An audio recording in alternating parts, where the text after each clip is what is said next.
history. There's a lot of things that's been untold. There's a lot of things that we have learned from the perspective of the people of our enemies, pretty much. Anybody go to public school?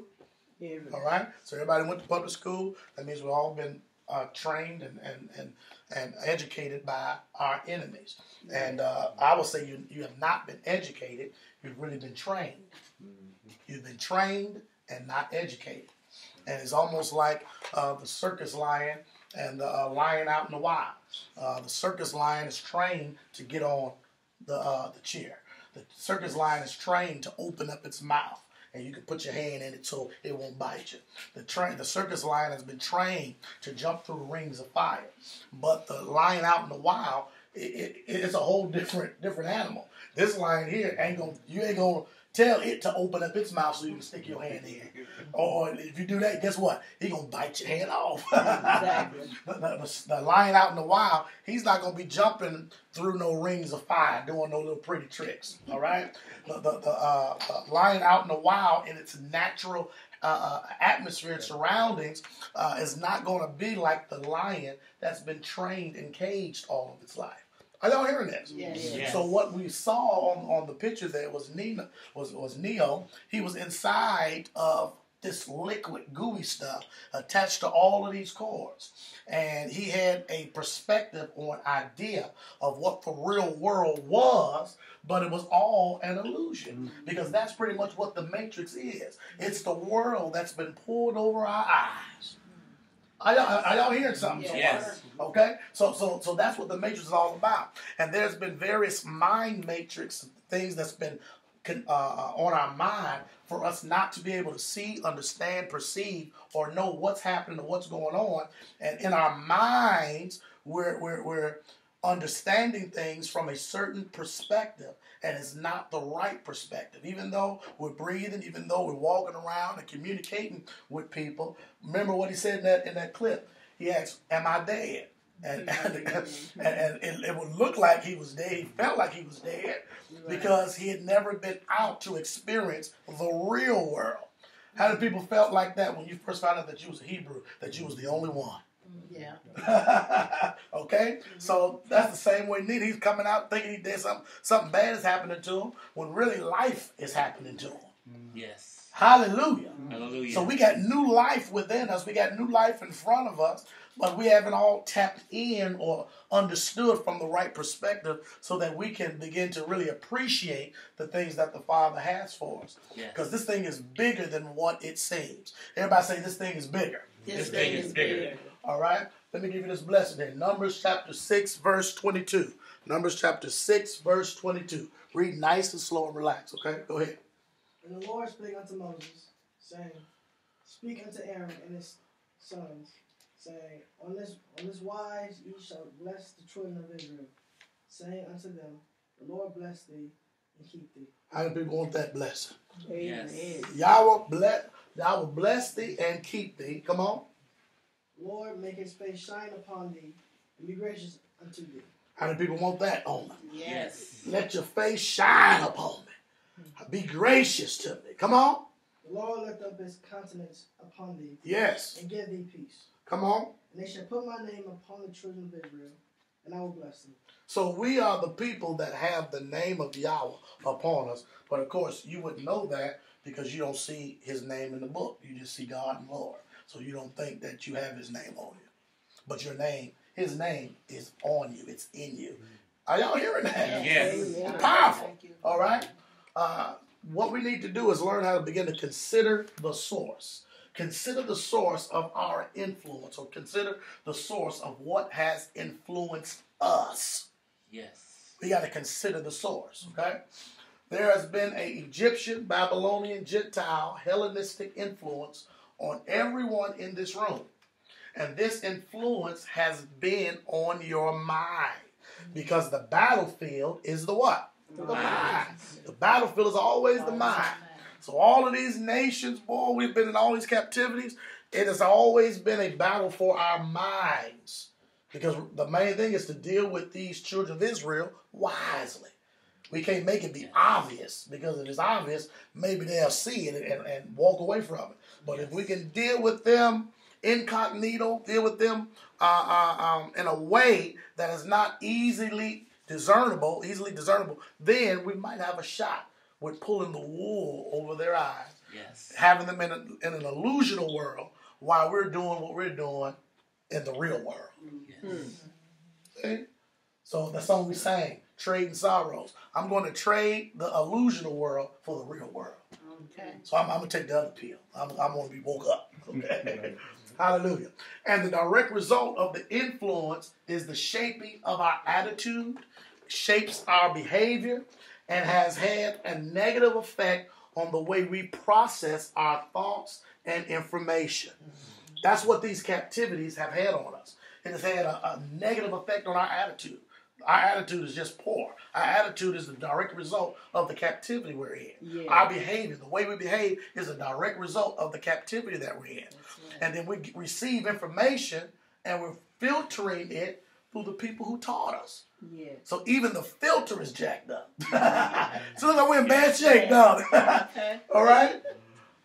Jeremiah 16 and 19. Hey, Brother Renzo, that's the brother. Tell him he can park in this other driveway. He probably don't know he could. I see him driving slow. Jeremiah 16 and 19. What it say? O Lord, my strength, and my fortress, and my refuge in the day of affliction. My refuge in the day of affliction. Come on. Whom shall come unto thee from the ends of the earth, Come on. and shall say, surely our fathers have inherited lies, vanity, and things wherein there is no profit. This is what the Gentiles going to do. They're going to say, man, surely our fathers have inherited lies. What a thing to leave back for your children, huh? They have inherited lies, vanity, and things wherein there is no profit. And they got to confess this. Yes. Okay? Greco-Roman society. That's where we live in. We live in the midst of a Greco-Roman society. The United States of America. Acts chapter 9, verse 28. Acts chapter 9, verse 28. Come on, read. What it say? And he was with them, coming in and going out at Jerusalem. And he spake boldly in the name of the Lord Jesus, and disputed against the Grecians. But they went about to slay him. See, here's the Hebrews here in Jerusalem, and they're speaking boldly in the name of Yeshua HaMashiach, and they're disputing against the who? The Grecians. The Grecians. The Grecians would be considered the what? The Greeks, okay? But they went about to slay them. So in the midst of all of that, the Grecians, and they was preaching boldly in the name of Yeshua, the Greeks, instead of them receiving that word, they wanted to really do what? They wanted to kill them. They wanted to wipe them out. Yeah. Murder is in their heart against the Hebrews, the Greeks, okay? Where do we live at? United States of America. Yes. In a Greco-Roman society, okay? We live where the Greeks live. They want to kill us still. Acts chapter 19, verse 20. Come on, read. And brought them to the magistrates, saying, I brought them to the. Read it like you see it. Brought them to the magistrates, Come on. saying, these men, being Yahudim, do exceedingly trouble our city, Mm-hmm.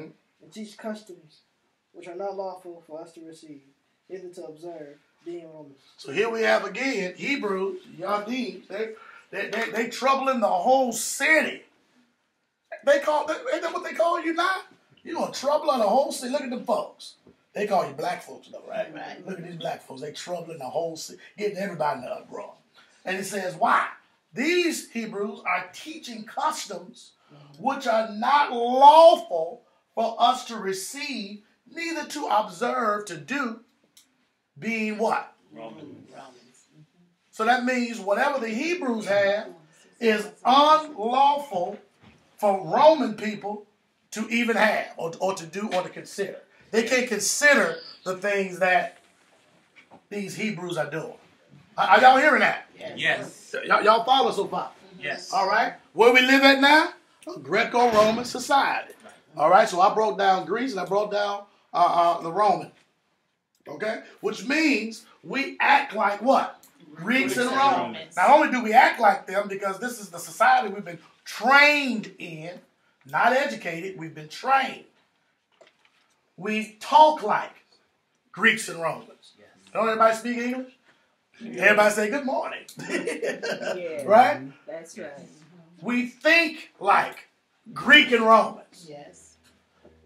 And ultimately, thus, we behave like what? Greeks and Romans. And this is our function.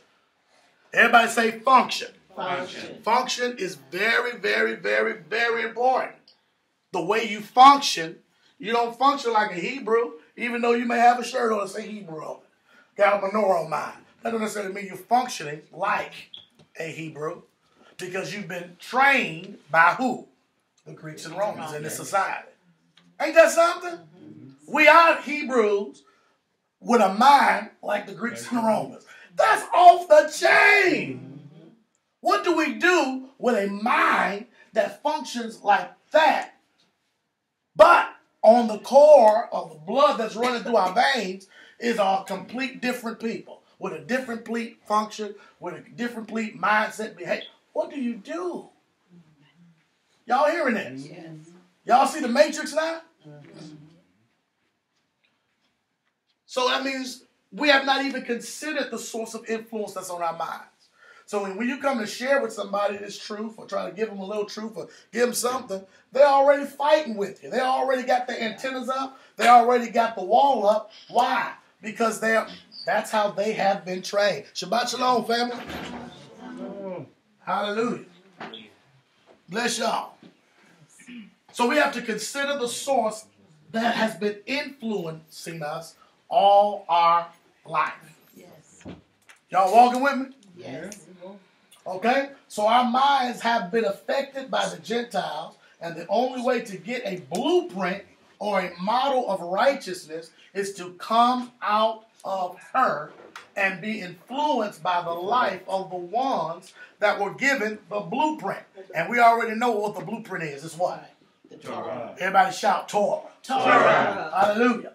Now, the patriarchs of this book, called the Holy Bible, had a different influence on their mind, which means they had a different attitude, a different behavior, but most of all, they had a different way they processed the information that they were given. Are y'all following this so far? Yes. Okay? That influence was a Hebraic thought or a Hebraic thought or a Hebrew thought. Okay? That's the kind of thought that we had at one time. And this Hebrew thought was the thought that the Hebrews were given. It was the dominant thought, and that was the thought that was able to cause all these civilizations to be turned upside down. Because we don't think like everybody else. Remember, he told us we would be above what? All people.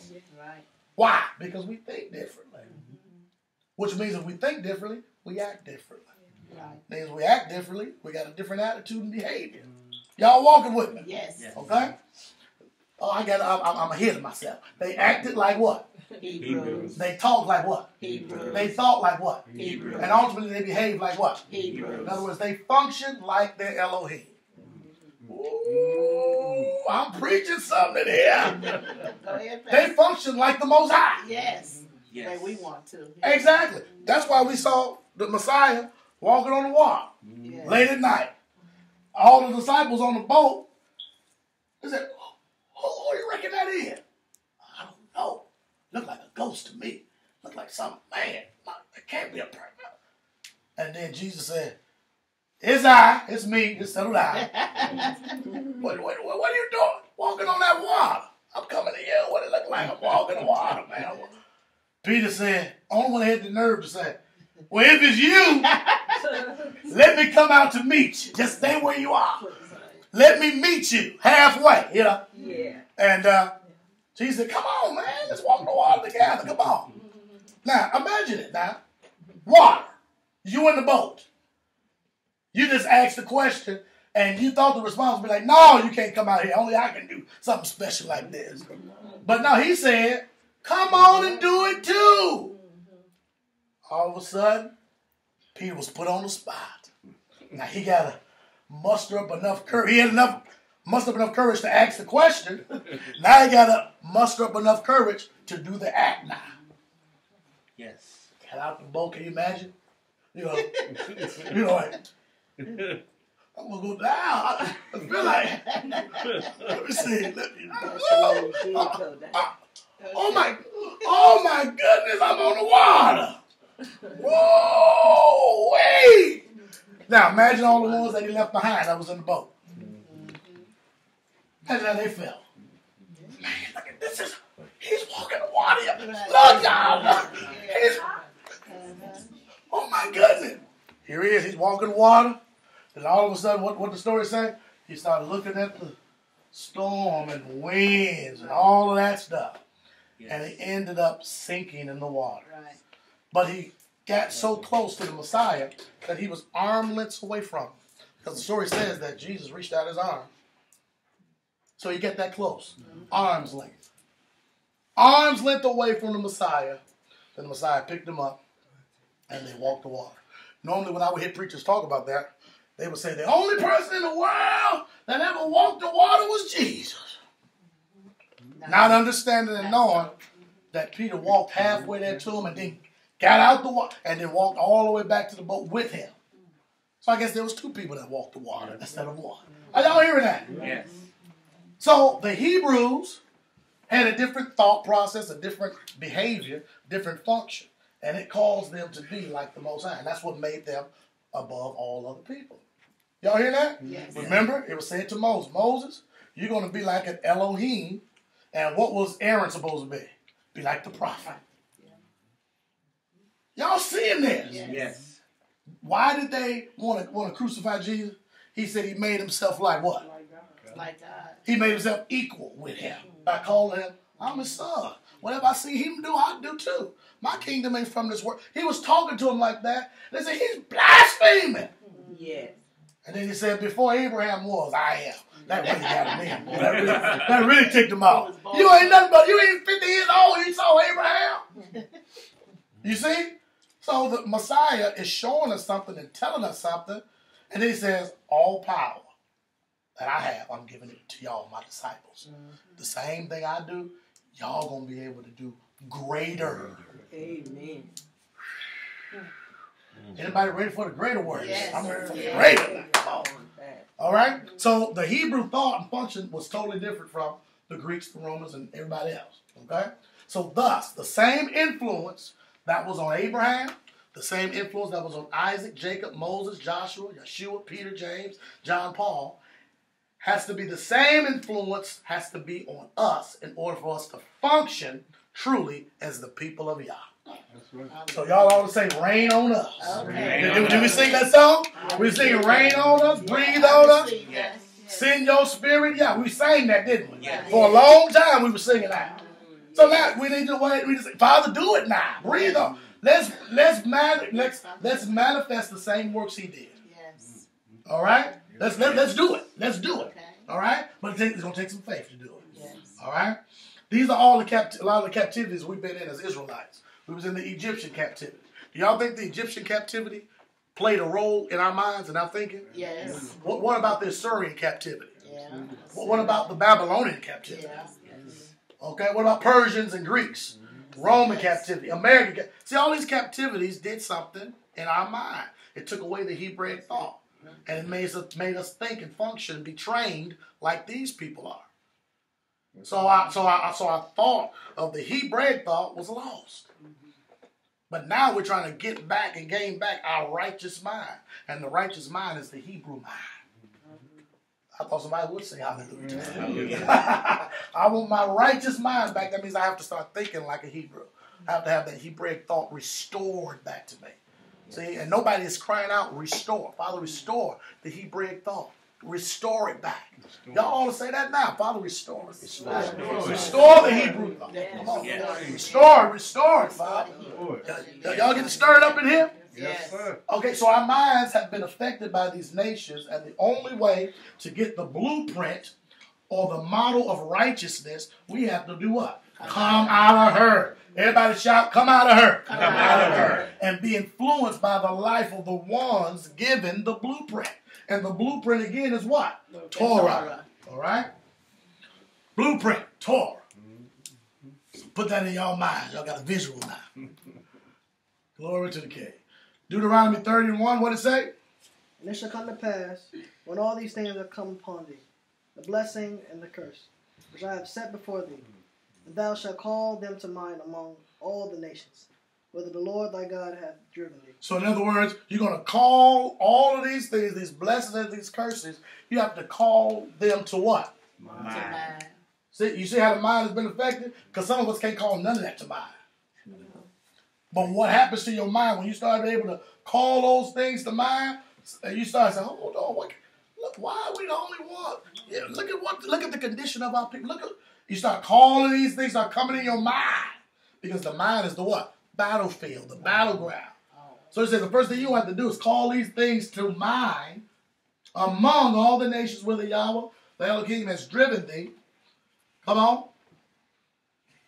And shall return to the Lord thy God. And shall return unto Yahweh, the Elohim. Come on. And shall obey his voice. Shall obey his voice. Come on. According to all that I command thee this day.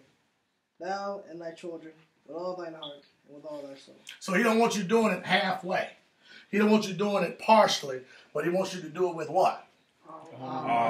All your heart and with all thy soul. He wants it all, don't he?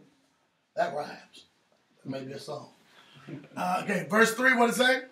That then the Lord thy God will turn thy captivity and have compassion upon thee, and will return and gather thee from all the nations, whether the Lord thy God has scattered thee. He said he would then, once we call it to mind, and we start doing it with all our heart, mind, and soul. So the first two statements is something that got to do with us, don't it? Yes. When we call it to mind. Right. When we start doing this with all of our heart and with all of our mind. Then the third thing he says is he will start doing what? He'll turn our captivity. So that means on the inside, where our mind is, he has to begin to turn our minds like Nino. He came out of the matrix, came out of all that sticky, oily stuff, and now he had a different mind.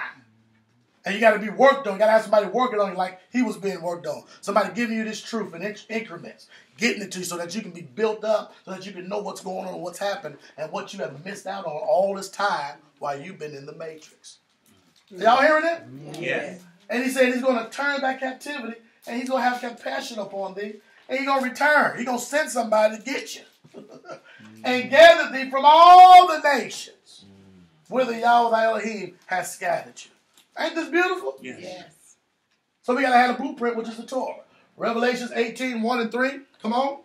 And after these things I saw another angel come down from heaven, having great power, and the earth was lightened with his glory. Come on. And he cried mightily with a strong voice, saying, Babylon, the great is fallen. You got to do it with a loud voice. They cry with a strong voice. Go ahead, give him a strong voice. Babylon, the great is fallen. Yeah. It's fallen, and it's become the habitation of devils, and the hold of every foul spirit, and the cage of every unclean and hateful bird. All right. For all nations have drunk of wine of the wrath of fornication. And the kings of the earth have committed fornication with her. And the merchants of the earth are waxed, which rich through the abundance of delicacy. Okay. Come on.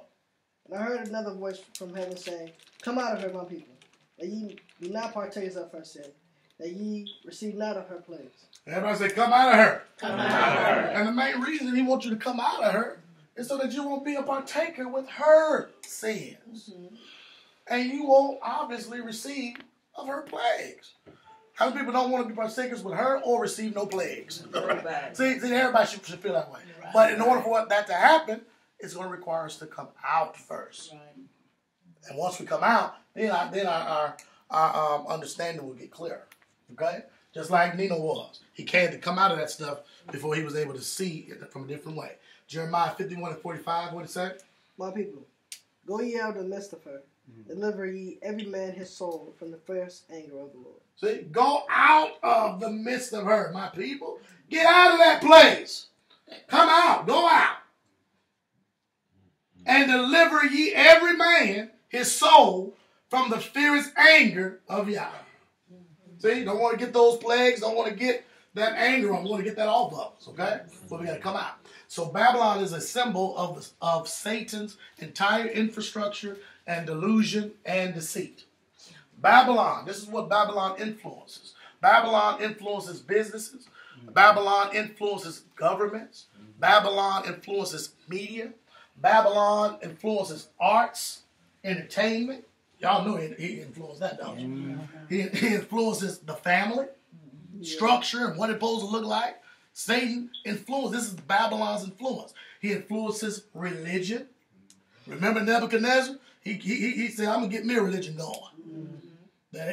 I'm going to make this gold, this big old image, and when y'all hear the music, I want y'all to worship. All right? Babylon influences the political, social, religious, and economic front. All of this is influenced by Babylon. So politics, social, religious, and economics, all of that's influenced by Babylon. 2 Corinthians 6:14, what does it say?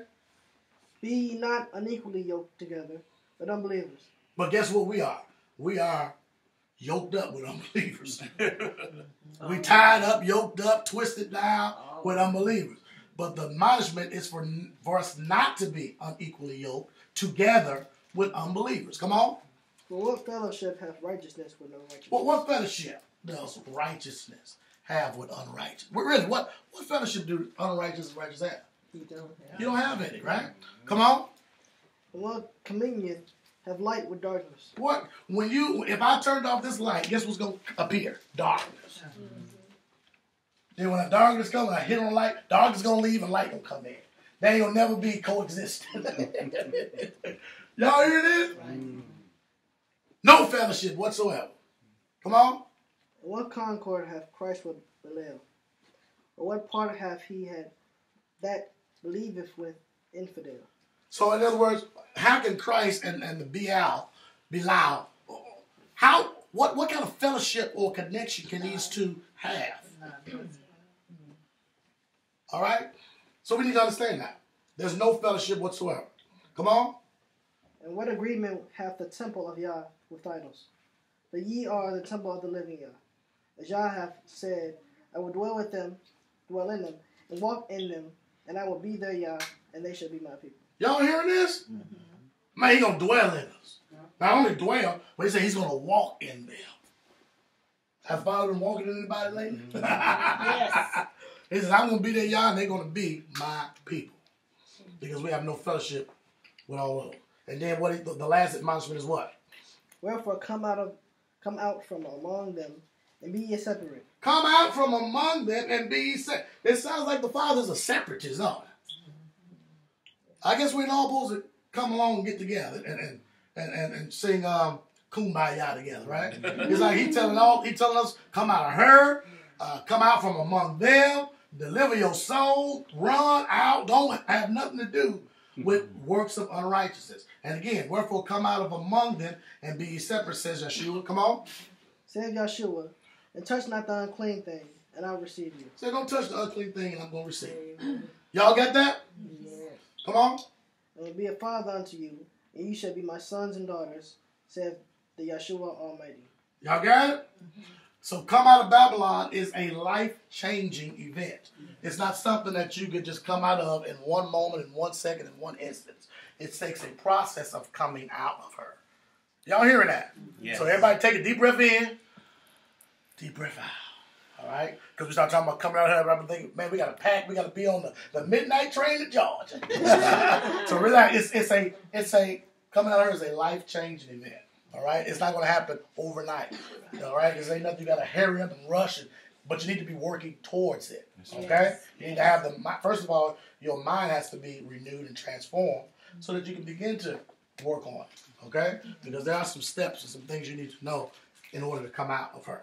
Every area of your life will be impacted. Your career goals.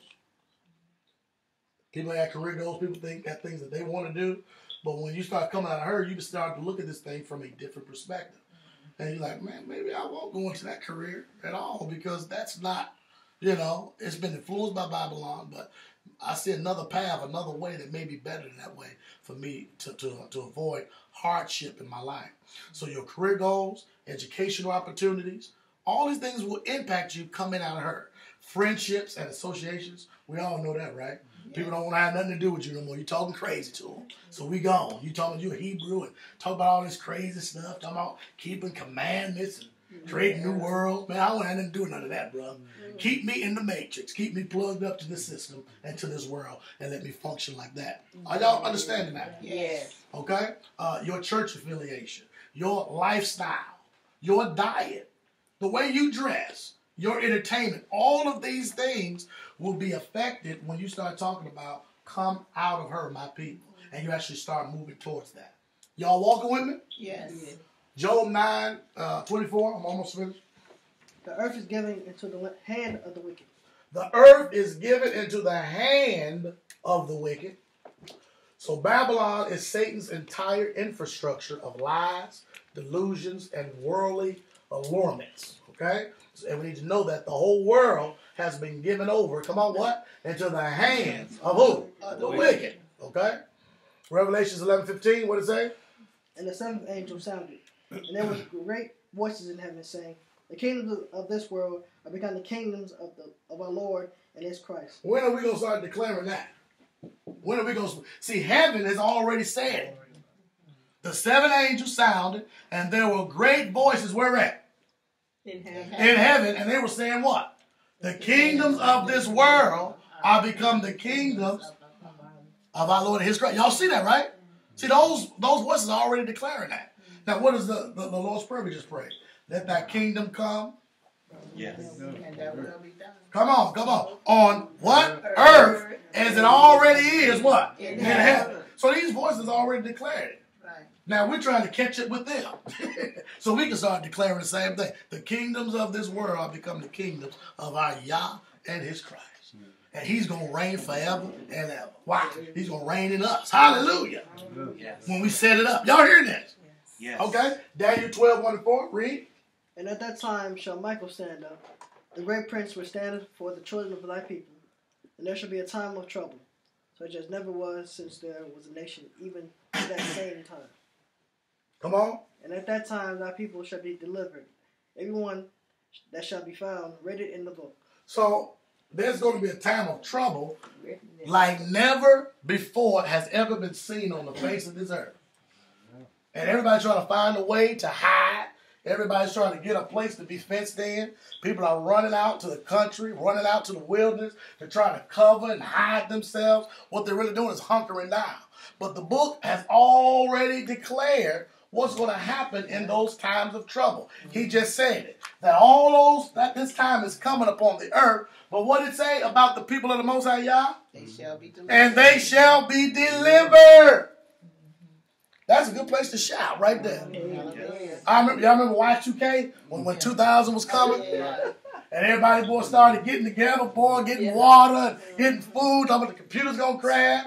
Everybody running out to all these different places, hunkering down, buying gold and bullets and guns, and doing all of that stuff because they know, obviously, their names must not be what? Written in the book. Yeah, their names obviously is not written in the book. So because their names are not written in the book, they got to tell you to come out and get on this community and let's all get together. In this case trouble comes, we can all, back to back like this. Hey, it's going to be like this, back to back, that kind of thing. So obviously, their names must not be what? Written Or found in the book. Because those are the things that they're suggesting, telling us to do. Y'all hearing that? Yeah. But Daniel already said it. Come on, what the book say? And many of them that sleep in the dust of Many of them that sleep, come on, in the dust of the earth in the dust of the earth, come on. shall awake, some to the everlasting life, and some to shame and everlasting. Y'all hear that? Those are the ones that are going to die. And contempt. Yeah, shame and everlasting contempt. Come on. And they that be wise shall shine as the brightness of the firmament. See, the Bible talks about that candlestick. Y'all remember Matthew? It says nobody lights a candle and put it under a bushel because nobody can see it. Right. But when you get a light, you put it on a what? A lampstand so everybody can see it. Yes. And that's more than just YouTube. Y'all hearing this? Yes. He said, and they that be wise shall shine as the brightness of the firmament. Come on. And they that turn many to the righteousness as the stars forever and ever. They that turn many to righteousness as the stars forever and ever. So in this particular time, there's going to be people that's going to shine bright, and they're going to turn many people to righteousness. They're going to turn them to righteousness. Many people. Not just a little group of people, but many people are going to be turned to righteousness. Come on. But thou, O Daniel, shut up these words. Shut up the words and seal the book. So he told Daniel, shut up the words and seal the book. Come on. Even to the time of the end. Many shall run to and fro, and knowledge shall be increased. Many going to run to and fro, and knowledge shall be increased. So this is what is happening in our time. Travel. Travel is being made available. People are hopping on planes, going from one place to the next. People not only are traveling, people are hooking up and connecting with people through social media and social networks like that. They're going and traveling, meeting people, seeing people. All right, this is what's happening. People are going to and fro. No longer do we just have to read about a place and just say, oh, man, this is a nice place, boy, the history of what happened. Now you can actually get a plane ticket and go to that place and actually see what that place is like. Are y'all hearing that? Yes. You know, first you just could read about the pyramids of Egypt. Now you can get a plane ticket and book yourself and go look at it yourself. Right. See what's in it yourself. All right, see what's on the walls in and of itself. All right, because travel is now increasing in the day and time that we are in. Not only has travel increased, people are going to and fro, but knowledge shall increase. People are getting more and more knowledgeable about the world, and about their surroundings, and about how things work and how your world truly works. Knowledge is increasing. The same knowledge, they didn't have the same knowledge 50 years ago. No. They didn't have a lot of knowledge 60, 80 years ago. Are y'all hearing that? But now knowledge has begun to increase in this particular time. Okay? And the Bible says the wise shall shine bright. The wise people are going to be the ones shining bright. Not necessarily people going to be coming to them, but they're definitely going to be shining bright. All right? Look at what it says. And they that turn many to righteousness as the stars. So we're looking for the wise that's turning many to righteousness as the stars. That's like a lot of people, though. Yes. Yes. Look at what James 5:19 says. We'll close with this. Come on, what it say? Brother, if any of you do err from the truth, and one convert him, let him know that he which converteth the sinner from the error of his ways shall save a soul from death, and shall hide a multitude of sins. See, that's what I want to be. Anybody want to be that person that converts that soul over? See, when you're like that, it says, know that you're going to actually save a soul from death, and shall hide a multitude of sins. Because you decided to be one of the wise. You were elected and called to be one of the wise that's going to shine brightly and start causing people to return to righteousness. Hallelujah. Y'all got something out of that? Yes. So this is like a first type of introduction to coming out of the mind matrix. This is more of an overview type of lesson. Y'all received that?